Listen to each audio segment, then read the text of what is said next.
ஆட்களை தூக்கி 50 கோடி ரூபாய் கலெக்ஷன். ஆம்ஸ்ட்ராங் கொலையை வச்சு அட்சய பாத்திரமாக வசூல் வேட்டை நடத்திய போலீஸ் டீம்.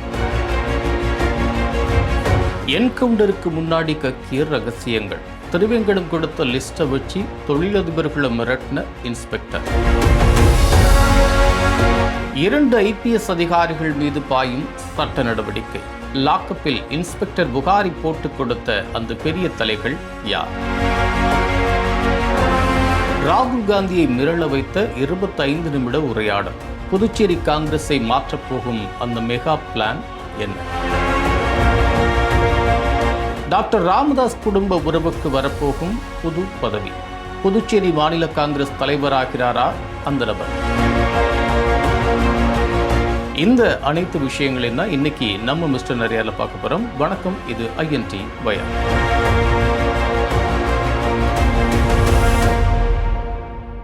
சென்னையை உழுக்குன ஆம்ஸ்ட்ராங் கொலை வழக்குங்கிறது சென்னை போலீஸுக்கு கடந்த 2 வருடங்களுக்கு மேலா ஒரு அட்சய பாத்திரமா பணக்கட்டுகளை அள்ளி அள்ளி கொடுத்துட்டு இருக்கு அப்படின்னு தான் சொல்லணும். இதோட திடீர் திருப்பமாக தான் இப்போ பரங்கிமலை இன்ஸ்பெக்டராக இருந்த புகாரியை அதிரடியாக கைது பண்ணியிருக்காங்க காவல்துறை. பழைய வண்ணாரப்பேட்டையில் தங்க வியாபாரியாக இருக்கிற அகில்குமார் அப்படிங்கிறவர் ஆம்ஸ்ட்ராங் கொலை வழக்கில் சிக்கின ஒரு ரவுடிக்கு அறிமுகமானவராக இருக்கார். இந்த ரவுடி பயன்படுத்தின அந்த செல்போன் சிம் கார்டு தங்க வியாபாரி அகில்குமார் பேரில் தான் வாங்கப்பட்டிருக்குங்கிற விஷயம் தெரிய வந்திருக்கு. உடனே அப்போது இன்ஸ்பெக்டராக இருந்த அந்த புகாரி இதை தனக்கு சாதகமாக பயன்படுத்திக்கிட்டு அகில்குமார்கிட்ட லட்சமாக பணம் கறக்க ஆரம்பிச்சிருக்காரு. கடந்த 2 வருடங்களாக இதுவரை 35 லட்சம் ரூபாய் வரைக்கும் அகில்குமாரை மிரட்டி வசூல் பண்ணியிருக்கிறாரு இந்த இன்ஸ்பெக்டர் புகாரி. அதில் கடைசியாக வாங்கின அந்த 5 லட்சத்தை தனக்கு உடந்தையாக இருந்த ஃப்ரெண்ட்ஸ் ஆஃப் போலீஸ் அமைப்பை சேர்ந்த சீனிவாசனுக்கு கொடுத்துருக்காரு.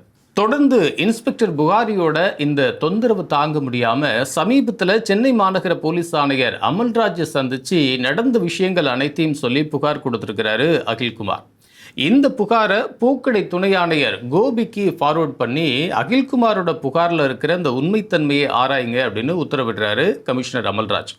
அதன்படியே DC கோபி விசாரணையில் இறங்கினப்போ இன்ஸ்பெக்டர் புகாரி மேலே வந்த அந்த அத்தனை புகார்களுமே 100% உண்மை அப்படின்னு தெரிய வருது. உடனே இன்ஸ்பெக்டர் புகாரியை சஸ்பெண்ட் செஞ்சது மட்டும் இல்லாமல் அவரை உடனடியாக கைது செய்யவும் கமிஷனர் உத்தரவிடுறாரு. புகாரியோட சேர்த்து அந்த ஃப்ரெண்ட்ஸ் ஆஃப் போலீஸ் சீனிவாசனையும் போலீஸார் கைது பண்ணியிருக்காங்க. DC கோபியோட விசாரணையில் பல திடுக்கிடும் தகவல்கள் கமிஷனருக்கு ரிப்போர்ட்டாக அளிக்கப்பட்டிருக்கு. அதாவது ஆம்ஸ்ட்ராங் கொலை வழக்கு விசாரிச்சுட்டு வர போலீஸாரில் இன்ஸ்பெக்டர் புகாரி மட்டும் இல்லை, பல பேரும் வசூல் வேட்டையில் ஈடுபட்டிருக்காங்க அப்படிங்கிறதான் DC கோபியோட விசாரணையில் கிடைச்ச அந்த ஷாக்கிங்கான மேட்டர். ஆம்ஸ்ட்ராங் கொலை வழக்கில் சம்மந்தப்பட்டதாக கூறப்பட்ட ரவுடி திருவேங்கடம் என்கவுண்டர் செய்யப்பட்ட அந்த டீமில் இன்ஸ்பெக்டர் புகாரியும் இருந்திருக்கிறாரு. என்கவுண்டருக்கு முன்னாடியே திருவேங்கடத்துக்கிட்ட பேசி பல ரகசிய தகவல்களை வாங்கியிருக்காரு இன்ஸ்பெக்டர் புகாரி. அதுக்கப்புறம் தான் திருவேங்கடம் என்கவுண்டர் செய்யப்பட்டிருக்காரு. ஆனால் திருவேங்கடம் போட்டு கொடுத்த அந்த ஆட்களோட லிஸ்ட்டை கையில் வச்சுக்கிட்டு அதில் ஒவ்வொருத்தராக தேடி போயிருக்கிறாரு இன்ஸ்பெக்டர் புகாரி. உன்னை பற்றி திருவேங்கடம் எல்லாத்தையும் சொல்லிட்டான்டா, உன்னை ஆம்ஸ்ட்ராங் கொலை வழக்கில் தூக்குனா அவ்வளவுதான், என்ன ஆகும்னு தெரியும்ல, ஒன்று தூக்கு இல்லைன்னா வாழ்நாள் முழுக்க சிறையில் தான் இருக்கணும் அப்படின்னு சொல்லி மேலும் பல ரவுடிகள்கிட்டையும் அந்த ரவுடிகளுக்கு உதவுன சில தொழிலதிபர்கள்கிட்டையும் பேரம் பேசி 10 லட்சம் ரூபாயிலிருந்து பல கோடி ரூபாய் வரைக்கும் வசூல் வேட்டை நடத்திருக்கிறாரு இன்ஸ்பெக்டர் புகாரி. அதாவது ஆம்ஸ்ட்ராங் கொலை வழக்க சொல்லியே என்கவுண்டரை தவிர்க்கவும் கைது செய்யாமல் இருக்கணும்னு ஒவ்வொரு காரணம் சொல்லி இந்த வசூல் வேட்டை நடந்திருக்கு. ஆனால் இதை புகாரி தனியாக செய்யலையா, ஒரு AC 2 IPS அதிகாரிகளோட ஆதரவும் ஒத்துழைப்பும் இருந்ததுனால தான் என்னால் இதெல்லாம் செய்ய முடிஞ்சிச்சு அப்படின்னு லாக்கப் விசாரணையில் அத்தனை பேரையும் போட்டு கொடுத்துருக்கிறாரு இன்ஸ்பெக்டர் புகாரி. ஆம்ஸ்ட்ராங் கொலை வழக்கில் போலீஸ் நடத்தின மொத்த வேட்டை மட்டுமே கிட்டத்தட்ட 50 கோடி ரூபாய் இருக்கும் அப்படிங்கிறதான் விசாரணையில் கிடைச்ச அந்த பகீர் தகவல். அந்த ஒரு AC மற்றும் 2 IPS அதிகாரிகள் பற்றி இப்போது தீவிரமான விசாரணை நடந்துட்டுருக்கான். விரைவிலேயே அந்த 2 IPS அதிகாரிகள் மீதும் சட்டப்படி நடவடிக்கை பாயும் அப்படின்னு போலீஸ் வட்டாரங்களில் சொல்கிறாங்க. அது மட்டும் இல்லாமல் இதே மாதிரி திருச்சி ராமஜெயம் படுகொலையிலையும் பல ரவுடிகளை அழைச்சி விசாரணைங்கிற பேரில் ஸ்பெஷல் டீம்கள் கோடியாக வசூலித்ததா பல ரகசியங்கள் வெளியில் வந்திருக்கு. அதை பற்றி வேறு ஒரு பதிவில் நம்ம விளக்கமாக பார்ப்போம். இப்போ அப்படியே புதுச்சேரி மேட்டருக்கு போயிடுவோம். புதுச்சேரி காங்கிரஸ் மாநில துணைத் தலைவராக இருக்கிற அனந்தராமன் சமீபத்தில் டெல்லியில் ராகுல் காந்தியை மீட் பண்ணி பேசியிருக்கார்.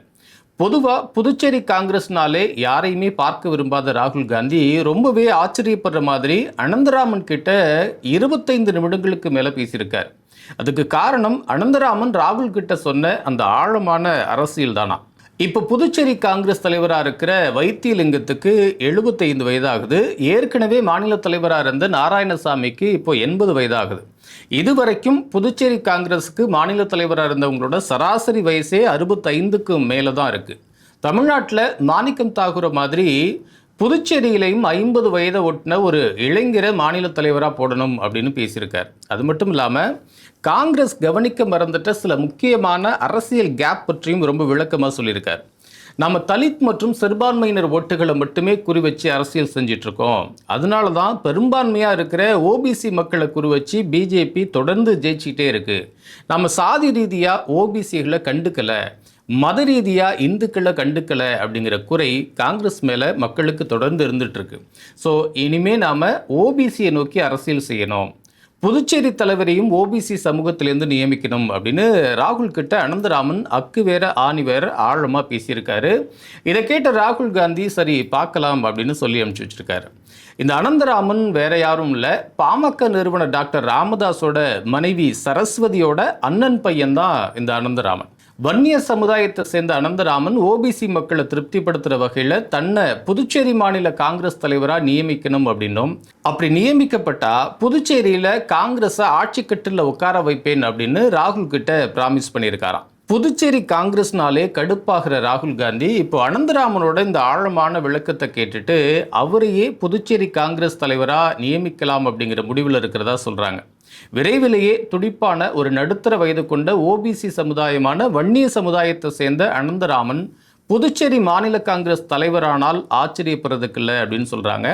இன்னைக்கு ஆம்ஸ்ட்ராங் கொலையை வச்சு 50 கோடி ரூபாய் வசூல் வேட்டை நடத்தின அந்த போலீஸ் அதிகாரிகள் ஆரம்பித்து புதுச்சேரி காங்கிரஸை மாற்றி அமைக்க போகிற ராகுலோட புதிய பிளான் வரைக்கும் நிறையாருக்கிட்டேருந்து வந்து அத்தனை ஹாட் அரசியலையும் உங்கள்கிட்ட ஷேர் பண்ணிட்டோம். ஆம்ஸ்ட்ராங் கொலை வழக்கில் வசூல் வேட்டையில் ஈடுபட்ட அந்த 2 ஐபிஎஸ் அதிகாரிகள் மீது பாயப்போகும் நடவடிக்கை காவல்துறை நிர்வாகத்தை சுத்தப்படுத்துமா, இல்லை மீண்டும் இதே பாணியில்தான் காவல்துறை செயல்படுமா? ஓபிசி அரசியலை கையில் எடுத்து புதுச்சேரி காங்கிரஸுக்கு புத்துயிர் ஊட்ட அனந்தராமனை தலைவராக்கும் ராகுல் காந்தியோட இந்த முடிவு சரியானதா அப்படின்னு உங்களோட கருத்தை கீழே இருக்கிற கமெண்ட் பாக்ஸில் மறக்காமல் தட்டி விடுங்க.